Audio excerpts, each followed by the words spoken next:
এখন আমাদের 12 নম্বর ওয়ার্ডে আর এখানে আমরা যত নেতৃবৃন্দ আছি আপনারা মিডিয়া ভাই লোক সবাইকে 12 নম্বর ওয়ার্ডে সবাইকে নমস্কার সালাম আমার তরফ থেকে।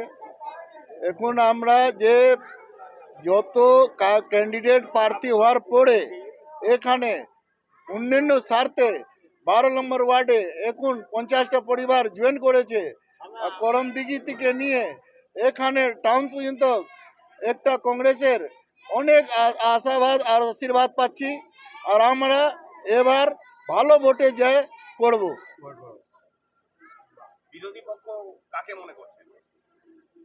এখানে বিরোধী পক্ষে আমার সামনে যেরকম আমি দালকোলা থেকে নিয়ে আলতা 1, 2 রাসাগোয়াইরা যে করমদিঘি বিধানসভাতে ঘুরলাম, যেরকম র্যালি করে আশা পাচ্ছি, আমার মনে হচ্ছে কেউ পাশে আমাদের বিরোধী দেখাই দিচ্ছে না। কিছু কিছু আমাদের লোক জনগণ কিছু গুন্ডা বাহিনীগুলা যে আছে ভয় দেখায়।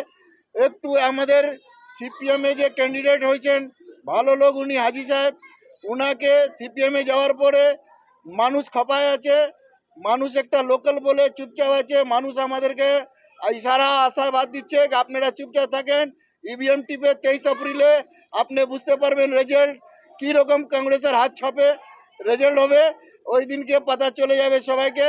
এই সিপিএম দল আমরা অনেক দিন করেছি, 34 বছরে যে মার খাইছি আমরা, যে জমিন আমাদেরকে কেস আমাদেরকে অনেক 34 বছরে আমরা সংঘর্ষে আমরা এখানে পরেশান হয়েছি। এই জন্য আমরা সিপিএমের দল নাই, কিছু নাই, একটা বিধায়ক নাই, কোনো শাখা সংগঠন নাই। আমি ওইটা সিপিএম আমরা পার্টি করব না, আমরা এখন লোকাল হিসাবে এই জন্য চুপচাপ আমরা আছি। আমরা সমের অপেক্ষা করতেছি, 23 এপ্রিল আসলে আপনাদেরকে বোঝা যাবে ইভিএম টিপে আমি যেদিনকে জয় করব করমদিঘি মানুষ সবাই দেখতে পারবে যে কংগ্রেস কত ভোট থেকে লিড করলো। আর কংগ্রেসের মাটি এখানে হাজি সাহেবের মাটি, এখানে কংগ্রেসের যে আছে প্রিয় দাসের মাটি, বাইপাস কাজ করেছে, ওনার উন্নয়নের ইয়াদ আছে জনগণের। আর জনগণ এটাই মনে করেছে এই টিএমসি পার্টি যে দালালের এখানে সবাইকে ছাড় রাখছে। পৌরসভায় এই বিধায়কটা নষ্ট করে দিল, পৌরসভার চেয়ারম্যানকে আজ পর্যন্ত গঠন হতে দিল না, সব কাউন্সিলর খাপায় আছে, কিছু উন্নয়ন কাজ করে নাই, ঝুট মুটে জুমলা বলে এখানে বাস স্ট্যান্ডে কথা বলে অভিষেক বলে গেছেন। এখন আমি দেখতেছি কোনো টেন্ডার হয় নাই, কোনো পাশা নেই, কোনো হসপিটালে কাজ হয় নাই। পশু হসপিটাল ছিল ওটা ওনারা ভাঙে দিয়েছে, ওটা নিয়ে একটা কেস হয়েছে। যত গাছ ছিল এই বিধায়ক গাছ কাটে, নিজে ফরেস্টের আইনকে না মানে ও গাছও বিক্রি করে দিয়েছে, লোককে ঝুটা জুমলা দিয়ে চলতেছে। টাউনের লোক আমাদের এখান থেকে ভালো লিড আমাদেরকে জয় করাবে, ভালো ভোটে আমরা লিড পাবো। আপনাকে 23 এপ্রিলে দেখে নেবেন।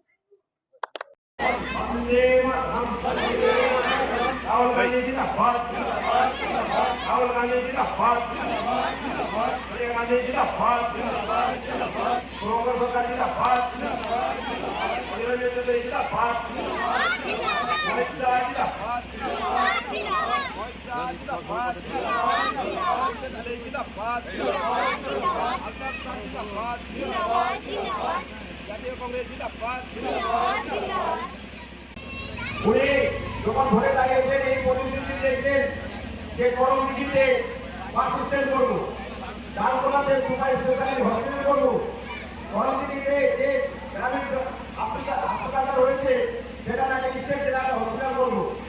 কিন্তু দেখেন এতগুলো কথা প্রতিশ্রুতি দিয়েছে, আজ পর্যন্ত কি কোনো হসপিটাল হয়েছে? আজ পর্যন্ত কি কলেজ হয়েছে?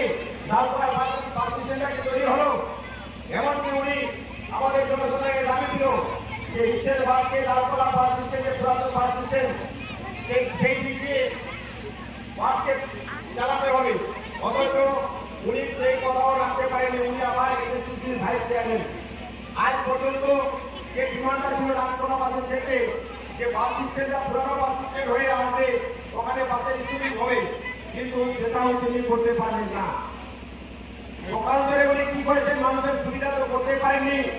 সকাল ধরে উনি করেছেন যে আগে কৃষক ভাইরা তার মেহনত করেছে, ফসল ফলায়, ধান ফলায়, সেই ধান কিষান মন্ডিতে আপনারা বিক্রি করতে নিয়ে গেলে সেখানে 8 থেকে 10 কেজি ধান, উদ্বৃত্ত ধান নেয়, বেশি ধান নেয়। সেখানে পশ্চিমবঙ্গ সরকারের গাইডলাইনে স্পষ্টভাবে লেখা আছে যে কিষাণ মন্ডলে ধান বিক্রি করলে পরে কোনো বাড়তি ধান দেওয়া চলবে না বা দেওয়া দিতে হবে না, কিন্তু উনি তার স্বার্থে, ব্যক্তিগত স্বার্থে উনি সেই 8 থেকে 10 কেজি কৃষকের যে পরিশ্রমের ফসল সেখান থেকে কিন্তু 10 কেজি বা 8 কেজি ধান উনি নিয়ে যায়। এটা আপনারা সবাই জানেন। আপনারা জানেন একজন বিধায়ক মানুষের সুস্বাস্থ্যের স্বার্থে আমাদের যুব জেনারেশনকে ভালো দিক শিক্ষার দিকে এগিয়ে নিয়ে যাবে বা কর্মসংস্থানের দিকে এগিয়ে নিয়ে যাবে, কিন্তু উনি কি করেছেন, একজন বিধায়ক হয়ে একটা মদের দোকান খুলেছেন যে আমাদের যে যারা প্রজন্ম, আমাদের যে জেনারেশনকে যুব সমাজ তারা আজকে ওই দারু খাবে, এই দারু খাওয়ার ব্যবস্থা আজকে আমাদের কিন্তু এই বিধায়ক করে দিয়েছেন। আমরা এরকম বিধায়ক পেয়েছি।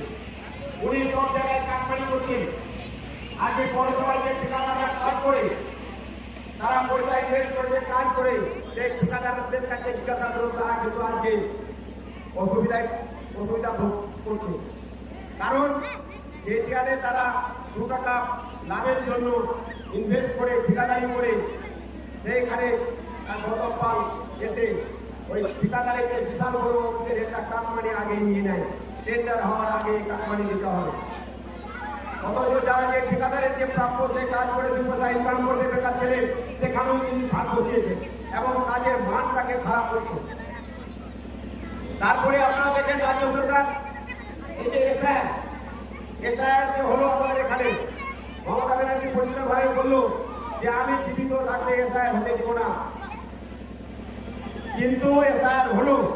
এবং কিভাবে হলো, মমতা ব্যানার্জির যে রাজ্য কর্মচারী তার সহযোগিতায় এসআইআর হলো।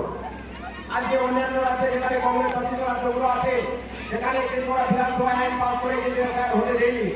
আমাদের মমতা ব্যানার্জি এখানে চেষ্টা করলে পারত যে আইনটা যে 213 জন বিধায়ক ছিল সেখানে আইনের ফাইন করে যে আমরা এখানে আমি এসআইআর আপাতত হতে দিব না বিধানসভা ইলেকশন পর্যন্ত, সেটা সে আপনাদের পারত, কিন্তু আপনাদের পারেনি।